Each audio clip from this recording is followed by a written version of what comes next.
8 400 400 400। जी हाँ, याद कर लीजिए व्हाट्सएप नंबर, क्योंकि अब चाहे आपका मैथ्स का सवाल हो या फिजिक्स केमिस्ट्री बायोलॉजी का, आपके हर डाउट, हर क्वेश्चन का मिलेगा तुरंत वीडियो सोल्यूशन, वो भी सीधा आपके व्हाट्सएप पर।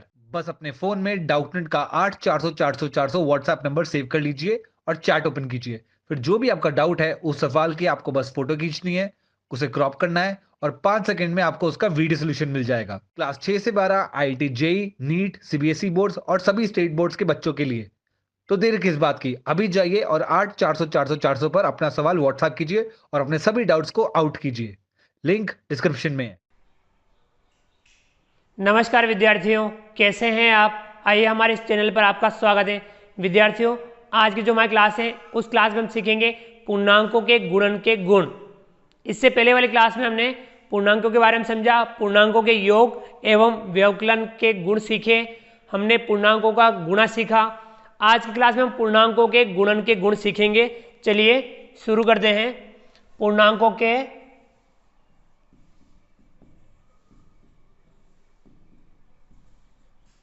गुणन के गुण।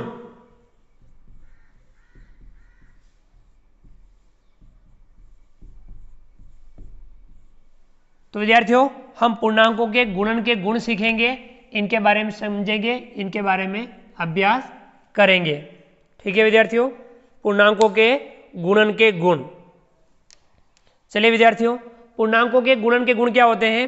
जो पहला हमारा है, गुणन के अंतर्गत समृद्ध। गुणन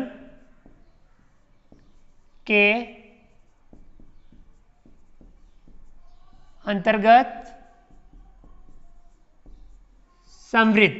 तो पूर्णांक विद्यार्थियों गुणन के अंतर्गत समृद्ध होते हैं। किस प्रकार से होते हैं, ये देखिए। दो पूर्णांकों का गुणनफल, दो पूर्णांकों का गुणनफल,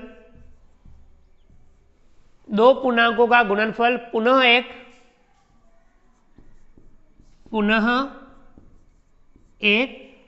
पूर्णांक ही होता है।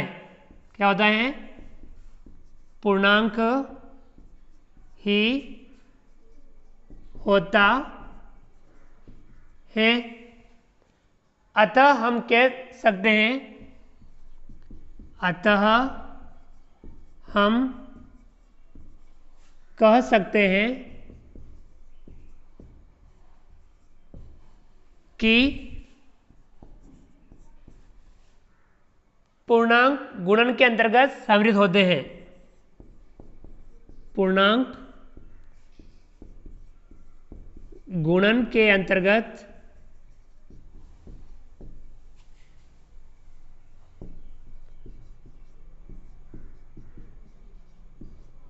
समृद्ध होते हैं। ठीक है विद्यार्थियों, पूर्णांक गुणन के अंतर्गत समृद्ध होते हैं। इसका हम एग्जाम्पल देख लेते हैं। क्योंकि हम दो पूर्णांकों का गुणा करें तो पुनः एक पूर्णांक ही प्राप्त होता है, अर्थात पूर्णांक गुणन के अंतर्गत समृद्ध होते हैं। देखिए किस प्रकार से, जैसे कि हम -20 का गुणा हम -5 से करें तो देखिए विद्यार्थी क्या आएगा, माइनस माइनस प्लस 20 पंजे 100।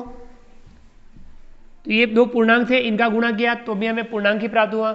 जैसे हम -15 का गुणा 17 से करें, -15 का गुणा हम 17 से करें तब भी क्या होगा, -15 का गुणा 17 से करेंगे तो माइनस का 255, यह भी एक पूर्णांक प्राप्त हुआ। इसी प्रकार से -30 का गुणा 12 से करें, -30 का गुणा 12 से करें तब भी क्या होगा, 12 36 360, माइनस का 360, यह भी पूर्णांक ही है। इसी प्रकार से हम और भी -15 का गुणा -23 से करें, -15 का गुणा -23 से करें तब क्या होगा, धनात्मक 345, तो ये भी एक पूर्णांक है। इसी प्रकार से हम -14 का गुणा -13 से करें, -14 का गुणा -13 से करें तब हमें क्या प्राप्त होगा, धनात्मक 182, यह भी एक पूर्णांक ही है। इसी प्रकार से हम 12 का गुणा -30 से करें, 12 का गुणा -30 से करें, तब भी यह एक धनात्मक पूर्णांक -360 प्राप्त होगा। ठीक है विद्यार्थियों, इस प्रकार से हम कह सकते हैं गुणन के अंतर्गत समृद्ध होते हैं, यानी पूर्णांक गुणन के अंतर्गत समृद्ध होते हैं, ये हमें ध्यान रखना है। चलिए विद्यार्थियों आगे बढ़ते हैं और हम हल करते हैं इसका अगला वाला। ठीक है विद्यार्थियों, चलिए हम आगे बढ़ते हैं।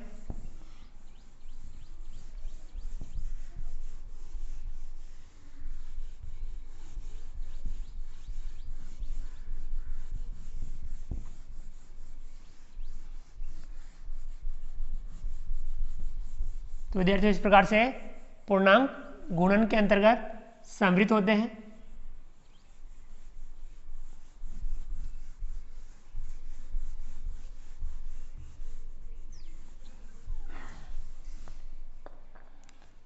विद्यार्थियों इसका जो अगला गुण है गुणन की क्रम विनिमयता। गुणन की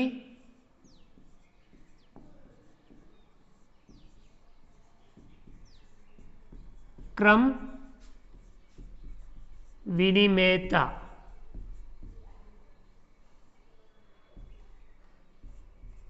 गुणन की क्रम विनिमयता, इसके बारे में सीखेंगे। पूर्णांकों के लिए गुणन क्रम विनिमय है। पूर्णांकों के लिए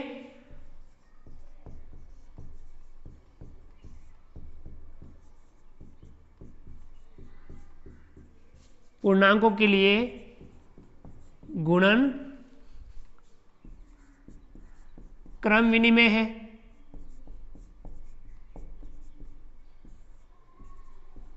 ठीक है विद्यार्थियों, पूर्णांकों के लिए गुणन क्रम विनिमय है, यानी किस प्रकार से, इसका हम एग्जाम्पल समझ लेते हैं। देखिए यदि हम 3 का गुणा -4 से करें, देखिए आप 3 का गुणा -4 से करें तब कितना प्राप्त होगा बताओ। 3 चौके 12 माइनस का 12। ठीक है विद्यार्थियों, और अब हम इनका क्रम बदल दें। क्या कर रहे हैं हम, क्रम बदल दें। -4 पहले लिख दें और 3 बाद में लिख दें।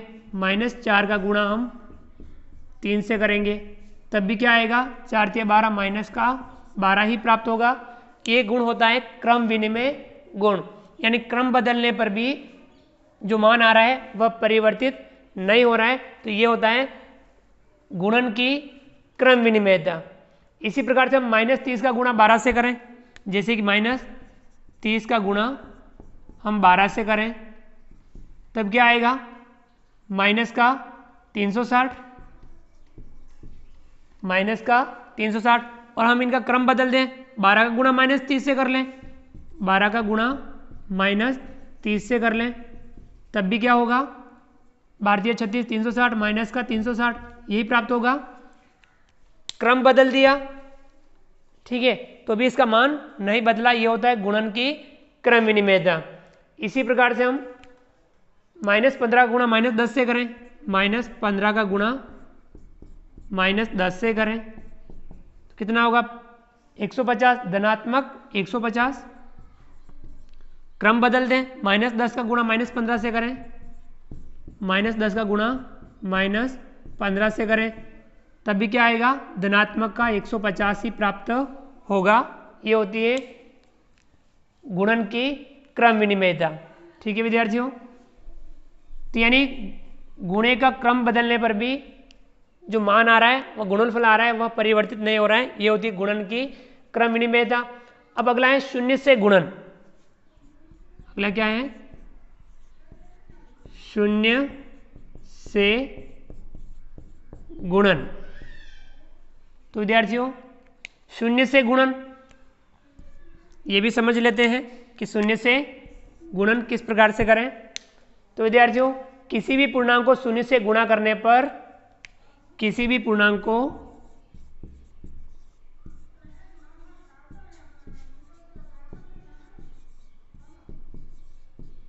शून्य से, शून्य मतलब 0, शून्य से गुणा करने पर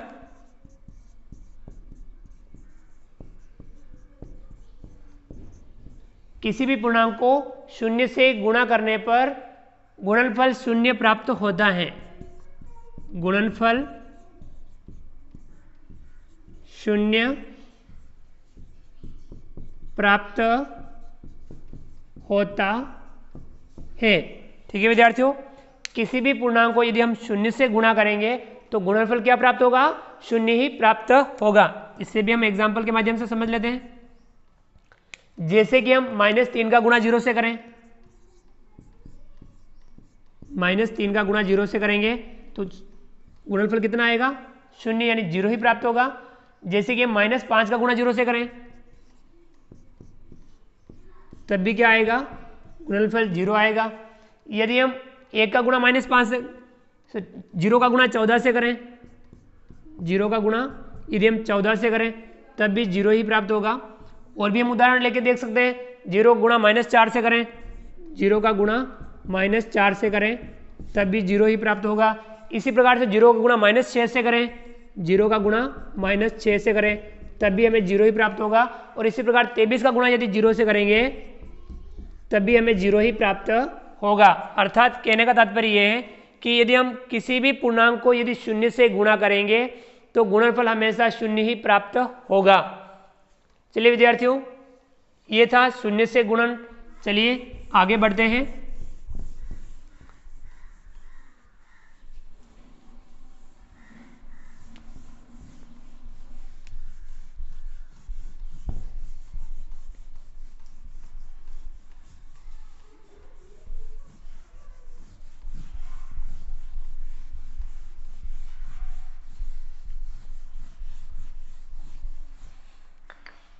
विद्यार्थियों, शून्य से गुणन के बाद में हम सीखते हैं गुणात्मक तत्समक। गुणात्मक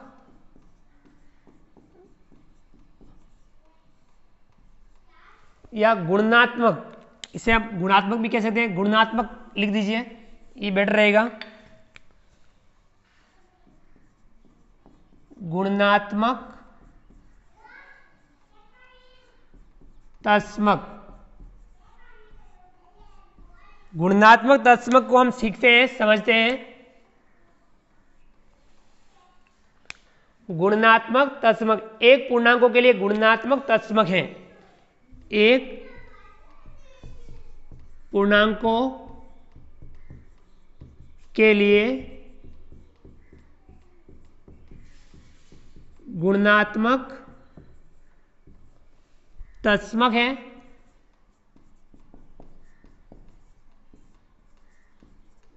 एक पूर्णांकों के लिए गुणात्मक तत्समक है। किसी भी पूर्णांक को 1 से गुणा करते हैं, किसी भी पूर्णांक को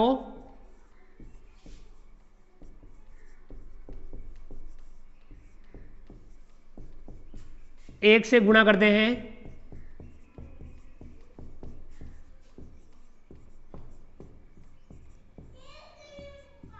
तो किसी भी पूर्णांक को 1 से गुणा करते हैं तो वही पूर्णांक प्राप्त होता है।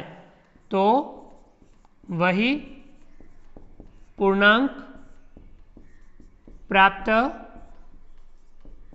होता है।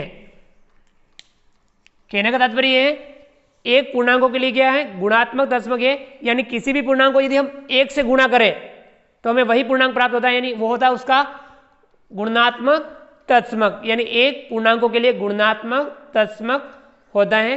इसे भी हम एग्जाम्पल के माध्यम से समझ लेते हैं।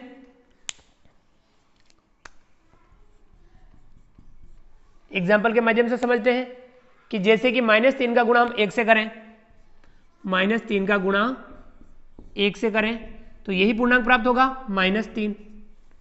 इसी प्रकार से -4 का गुणा 1 से करें तब भी हमें -4 प्राप्त होगा। इसी प्रकार से हम 1 का गुणा -5 से करें तब भी हमें -5 ही प्राप्त होगा। और भी उदाहरण ले सकते हैं हम, 1 का गुणा जैसे 5 से करें तो हमें 5 प्राप्त होगा। 1 का गुणा 8 से करें तब भी हमें 8 ही प्राप्त होगा। 7 का गुणा 1 से करें तब भी हमें 7 ही प्राप्त होगा।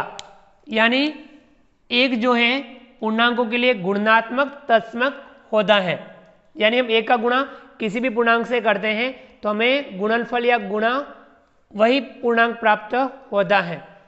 चलिए विद्यार्थियों, आगे अगला जो हमारा है गुणन साहचर्य गुण।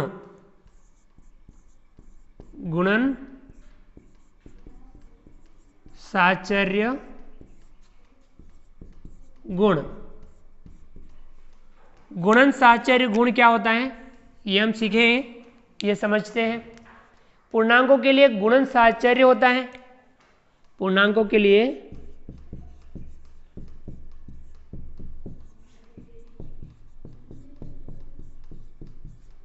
गुणन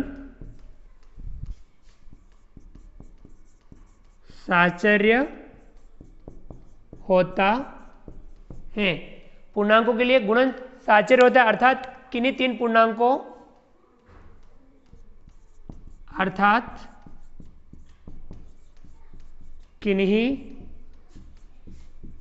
पूर्णांकों ए बी तथा सी के लिए ए बी सी, हमने जिसे कोई तीन पूर्णांक लिए ए बी सी, उनके लिए ए गुणा बी गुणा सी, यदि हम ये कर दें, इनका ग्रुप साहचर्य कर लें, या हम ए गुणा बी गुणा सी कर लें या इनका साहचर्य कर लें, तो भी मान परिवर्तित नहीं होगा, यानी ये होता है।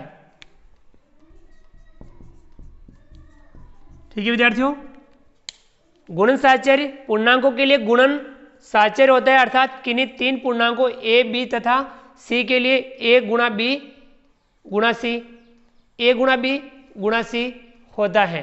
यानी हम या तो आगे वाले पूर्णांकों का साहचर्य कर लें या पीछे वाले, सॉरी विद्यार्थियों यहाँ पे भी आप ध्यान रखिए, इसको आप ये कर दीजिए। ठीक है विद्यार्थियों, या आप आगे वाले पूर्णांकों का साहचर्य कर लीजिए या पीछे वाले पूर्णांकों का साहचर्य कर लीजिए, तो ये मान परिवर्तित नहीं होता है। इसे भी हम एग्जाम्पल के माध्यम से समझ लेते हैं। एग्जाम्पल के माध्यम से समझते हैं, -3 -2 और 5 का गुणा करें। -3 -2 और 5 का जैसे गुणा करना है, -3 गुणा -2 गुणा 5। पहले हम क्या करें, आगे वाले इन दोनों का साहचर्य कर लेते हैं, यानी ये गुणा पहले कर लें फिर इससे गुणा करें। -3 का गुणा -2 से करेंगे तो धनात्मक का 3 दूनी 6 आएगा, उसका गुणा हम 5 से करेंगे तो 6 पंजे कितना आएगा 30।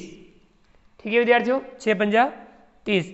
यदि हम ये तो हमने ये वाला किया, ये कर लेते हैं, पीछे वाले दोनों का साहचर्य कर लेते हैं। -3 गुणा -2 गुणा 5। अब हम क्या करें, पहले आगे वाले दोनों का साहचर्य किया, अब हम पीछे वाले दोनों का साहचर्य कर लेते हैं। ये कर लिया, तब क्या होगा, ये -3 का -3 गुणा -2 का गुणा 5 से करेंगे, 5 दूनी 10 माइनस का 10। अब -10 का गुणा -3 से करेंगे तो धनात्मक का 30 प्राप्त होगा।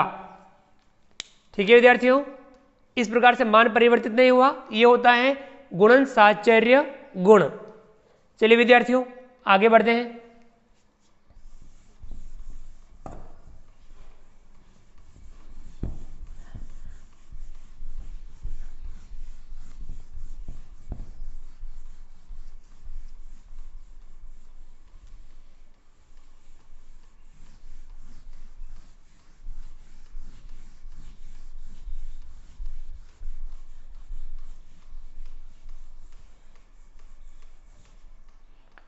विद्यार्थियों अगला इसका गुण है वितरण गुण। क्या है अगला, वितरण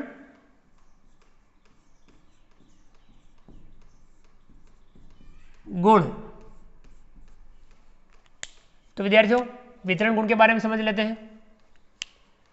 योग एवं गुणन के अंतर्गत,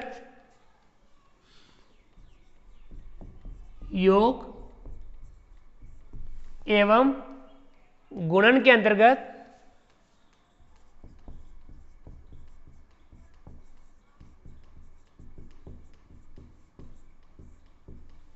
योग एवं गुणन के अंतर्गत पूर्णांक एक गुण को दर्शाते हैं।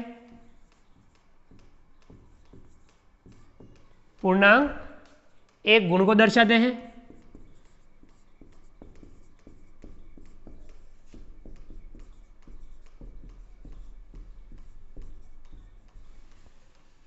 जिसे वितरण गुण कहा जाता है। जिसे वितरण गुण कहा जाता है, अर्थात किन्हीं तीन